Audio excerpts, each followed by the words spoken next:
اگر آپ نے ہمارے چینل کو ابھی تک سبسکرائب نہیں کیا تو سبسکرائب کریں اور اس بیل آئیکن کو ضرور دبائیے. ہم آپ کو لیے چلیں گے آپ کی فیوریٹ ویڈیوز کی طرف.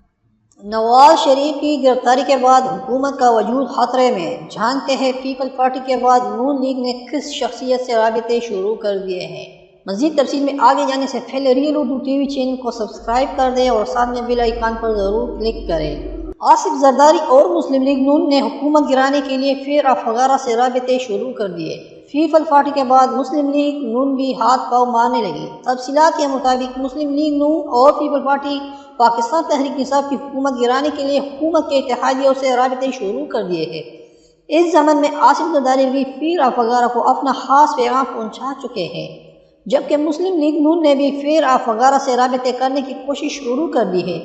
واضح ہو کہ پیر افغانہ کی جماعت گرینڈ ڈیموکریٹک الائنس وفاق میں پاکستان تحریک انصاف کی حکومت کی اتحادی ہے. تاہم ان کو پہلے دن ہی سے ہی حکومت کی صد مہری کی شکایت ہے. وزیر اعظم عمران خان نے ملک کی قیادت سنبھالنے کے بعد ایک بار پھر پیر افغانہ سے رابطہ نہیں کیا. وفاقی کابینہ بناتے وقت بھی ان کے تحفظات کو مد نظر رکھ کر گیا ہے، جبکہ حکومتی امور میں بھی ان کے کسی قسم کی مشاورت نہیں دی جا رہی.